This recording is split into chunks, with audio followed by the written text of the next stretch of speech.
जब से सहारा इंडिया के सुब्रत राय का निधन हुआ है, तब से सहारा के निवेशकों में एक कौतूहल सा है। उसी का फायदा उठाते हुए विभिन्न प्रकार के सोशल मीडिया पर फर्जी लेटर्स, फर्जी न्यूज, फर्जी जानकारी वायरल हो रही है। इसके कोई तथ्य प्रमाणित नहीं है। ऐसे में हिंदुस्तान के तमाम समाचार पत्रों ने एक खबर को बिना किसी ऑथोराइज्ड सोर्स के छाप डाला। हिंदुस्तान के अखबारों ने छापा कि सहारा सेवी रिफंड अकाउंट में पड़े हुए 25,000 करोड़ रुपया सरकार अपने अंडरटेकिंग में ले सकती है। सरकार उसको पब्लिक डोमेन के लिए इस्तेमाल कर सकती है। साथियों, इस खबर का कोई सोर्स नहीं था और खबर जिसने भी छापी, जिस समाचार पत्र ने छापी, उसने भी ये कहते हुए छापी कि सेबी के एक अधिकारी ने नाम न बताने की शर्त पर इस बात को कहा है। जब अधिकारी को नाम ही नहीं बताना था तो खबर छापी ही क्यों?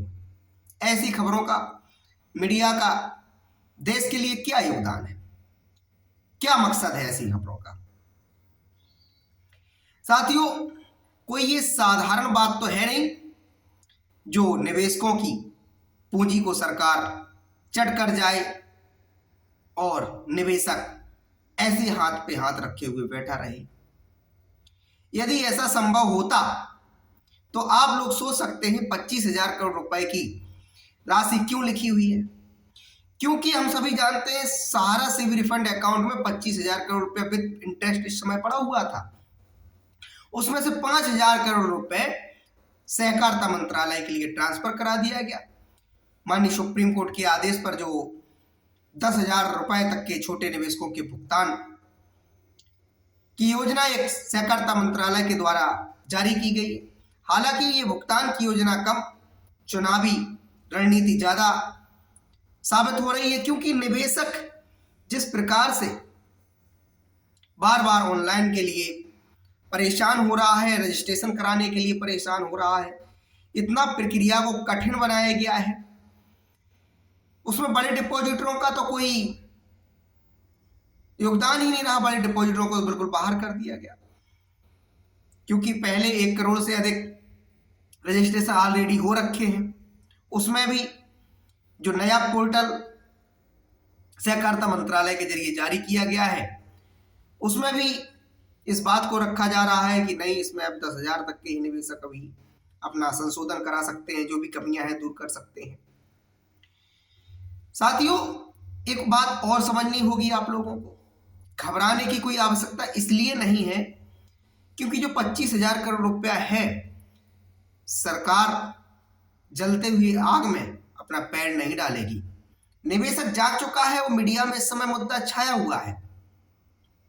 आप लोगों को याद होगा 2012 में जब सहारा रियल एस्टेट और सहारा हाउसिंग के इन्वेस्टर्स का भुगतान करने का सुप्रीम कोर्ट ने आदेश दिया, और सुप्रीम कोर्ट में जब 2014 में सहारा इंडिया समूह ने एफिडेविट दाखिल किया कि हमने इन निवेशकों का भुगतान कर दिया है, तो सुप्रीम कोर्ट ने कहा किस प्रकार से भुगतान किया है। तो उन्होंने एफिडेविट पर लिख कर दिया कि सहारा क्रेडिट कोऑपरेटिव सोसाइटी से ही अकेला 13,000 करोड़ रुपए का भुगतान किया, क्यू शॉप से करीब 2,500 करोड़ रुपए का भुगतान किया।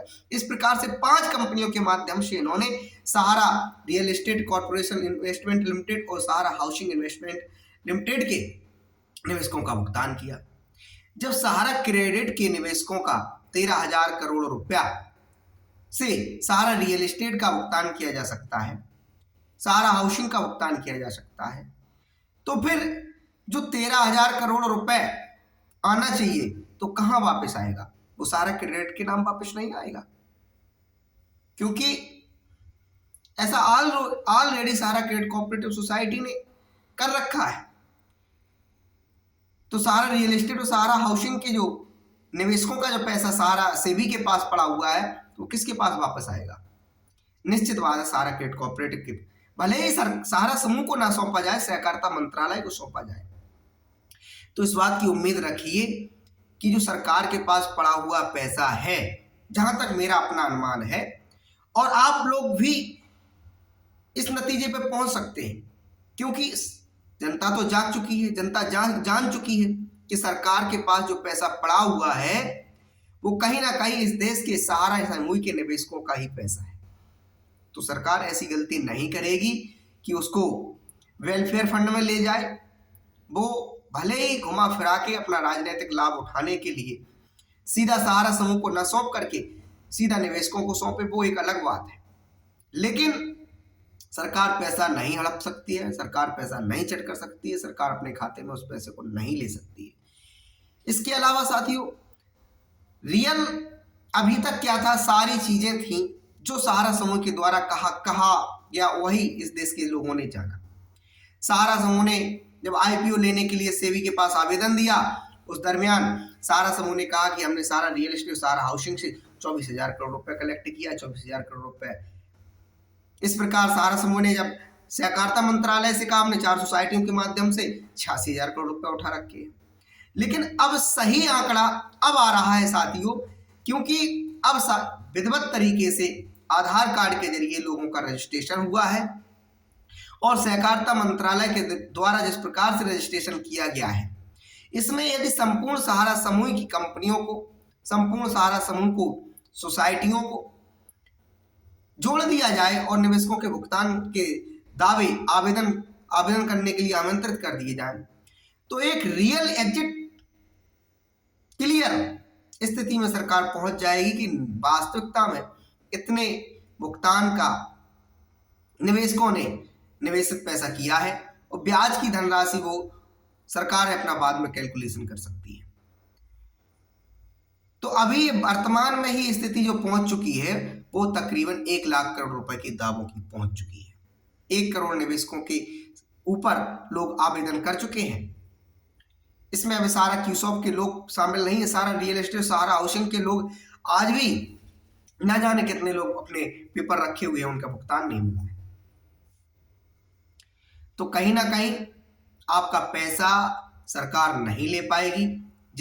जो भी समाचार पत्रों ने इस प्रकार की खबरों को छापा है, मैं समझता हूं पूर्णतः भ्रामक है और सत्य से कहीं परे हैं। क्योंकि सेबी की बातों पर अब यकीन इसलिए नहीं करना चाहिए क्योंकि सेबी ने जो जग हसाई कराई है दुनिया में, हिंदुस्तान की, इतिहास में लिखा जाएगा कि भारत की सरकार अपने देश के लोगों का इस प्रकार से उत्पीड़न कर लेती है। इतिहास में चूंकि किया सेबी के कुछ तानाशाह अधिकारियों की करतूतों को भले ही आज नाम ना सामने आ सके हों, लेकिन लिखा सरकार के मत्थे पे जाएगा। 13 लाख लोगों की रोजी रोटी छिन गई, उनका 40 साल से परिवार चल रहा था। करोड़ों निवेशकों की उनके समय पर उनको पैसा नहीं मिल सका। इसका जिम्मेदार सिर्फ और सिर्फ कोई इस देश में सर्वप्रथम यदि कोई है तो मैं समझता हूं सेबी है। सेबी इसलिए है क्योंकि सब कुछ जानते हुए भी सेबी ने सही दिशा में सहारा के खिलाफ एक्शन नहीं लिया। यदि लिया होता तो आप लोगों ने आज के 2 साल पहले सुना होगा कि सेबी ने दावा किया है कि सहारा समूह से उनका 62,000 करोड़ रुपया बकाया। क्या हुआ? कितनी प्रॉपर्टी को सेबी बेच पाया? कितनी सेबी उन सहारा समूह की प्रॉपर्टी को अपने अटैच में ले पाया? कितने सहारा समूह के डायरेक्टरों को जेल भिजवा पाया? तो निश्चित बात सेबी की कार्रवाई सिर्फ निवेशकों के खून पसीने को चोट पहुंचाने वाली रही है। निवेशकों और देश के राजस्व को घाटा देने वाली साबित हुई है, क्योंकि न जाने कितने लोग और नए रोजगार प्राप्त करते और वो लोग देश की विकास के उत्थान में सहयोगी बने होते। टैक्स के रूप में इनकम टैक्स को भी लाभ मिल रहा होता। तो विवाद को समझ सकते हैं, गंभीर विवाद है। सच्चाई को बहुत कम लोग जानते हैं और जो लोग, सच्चाई का मतलब यह है कि गहराई को, सच्चाई तो तभी किसी चीज की सामने होती है जब किसी चीज का इन्वेस्टिगेशन होता है। अब जैसे यही एक बार आज तक के सईद अंसारी ने सुब्रत राय सहारा का इंटरव्यू लिया, तो उसमें उन्होंने पूछा कि आपके पास इतना बड़ा साम्राज्य है, क्यों नहीं आप 24,000 करोड़ रुपए की धनराशि सेबी को दे देते?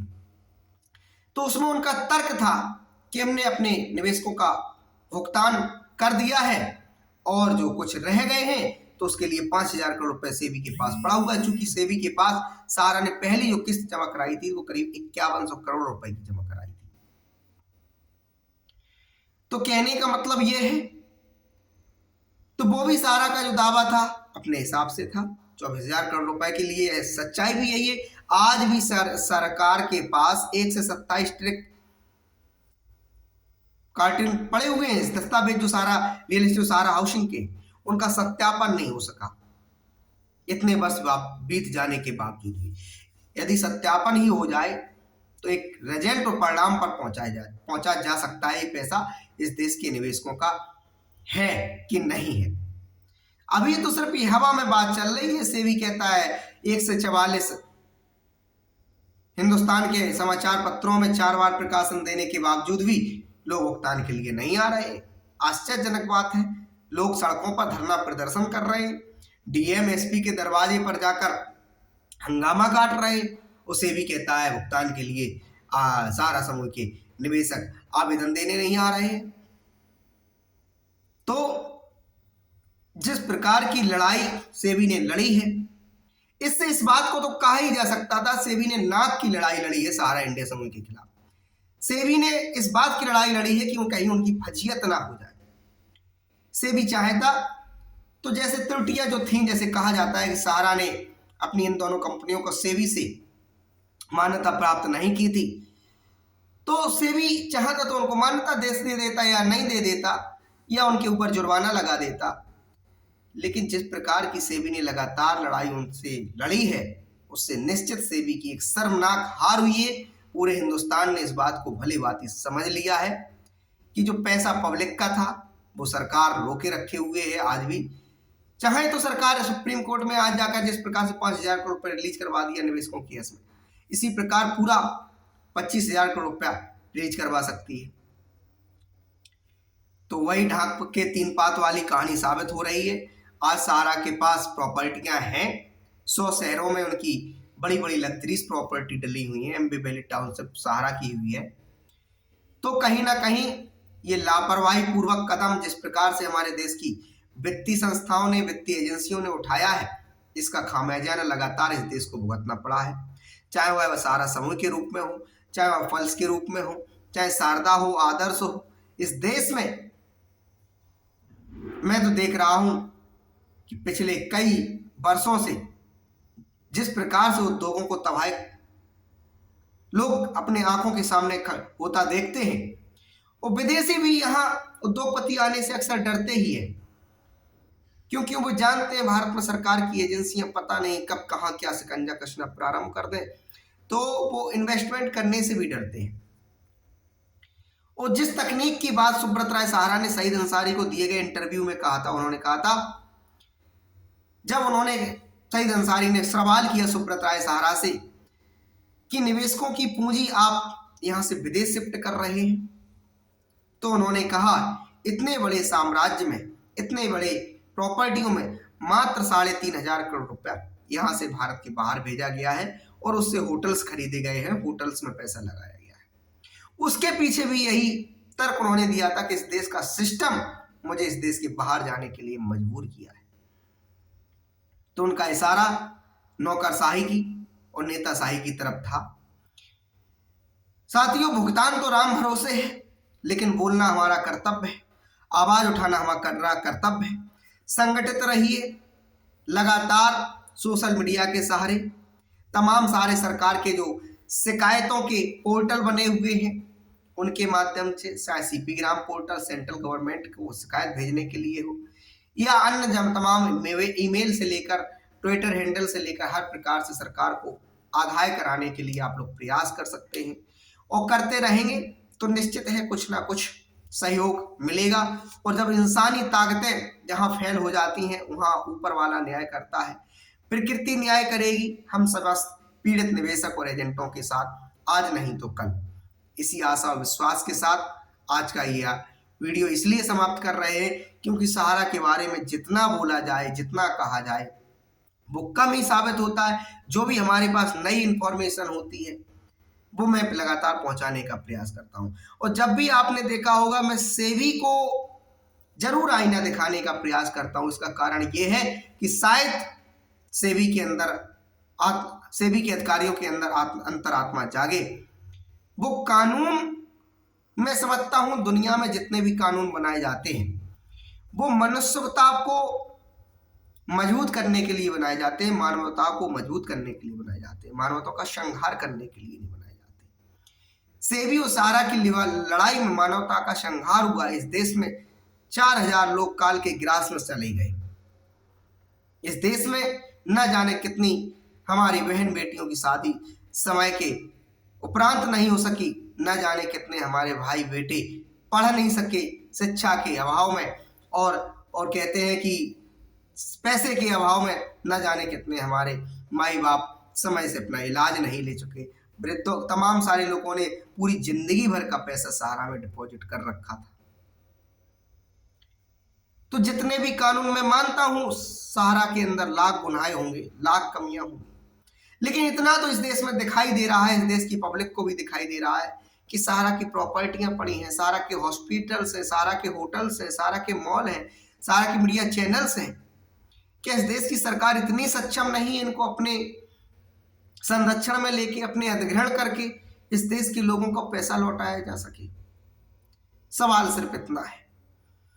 और कोई खामी अगर इस सहारा समूह ने की थी तो उसका दंड सहारा समूह के डायरेक्टरों को मिलना चाहिए था, प्रबंधन कार्यकर्ताओं को उन पर जुर्माने होना चाहिए था, उनको हिरासत में लिया जाना चाहिए था। दुनिया का इतना अपने आप में इकलौता घोटाला है जिसने सीधा देश के आम जनमानस पर प्रभाव डाला है। कम से कम 10 करोड़ लोग सीधा सीधा इससे प्रभावित हैं, बल्कि 40 से 50 करोड़ लोग डायरेक्ट इनडायरेक्ट तरीके से प्रभावित हैं, क्योंकि उनके घर में 2-2, 3-3, 4-4 लोग रहते हैं और वो उस घर का परिवार का हिस्सा होते हैं। तो दुनिया में जब भी लिखा जाएगा, क्योंकि देर सवेर तो सच्चाई आनी ही है, दुनिया इस बात को बहुत अच्छे तरीके से समझ जाएगी कि सहारा समूह के अंदर निवेशक थे या नहीं थे। ये एक ना एक दिन सच्चाई जरूर सामने आएगी, निश्चित बात है। उन तमाम सारे ईर्षा रखने वाले मैं समझता हूं जो सुब्रत राय के विरोधी रहे, सहारा समूह के विरोधी रहे, वो निवेशकों की चिंता करने के बजाय वो जो सेबी के पास पैसा पड़ा हुआ है उस पर इस बात को बहुत ज्यादा गंभीरता और मजबूती के साथ रखते हैं। वो दिखाने का प्रयास करते हैं सेबी के पास पड़ा हुआ पैसा इस देश के ब्लैक मनी है, वो इस देश के नेताओं का वो पैसा सहारा समूह के अंदर जमा था छोटे छोटे डिपॉजिटरों के रूप में। तो मैं अपना जो अनुभव समझता हूं उससे तो मैं यही कहूंगा कि वो पैसा इस देश के नागरिकों का है।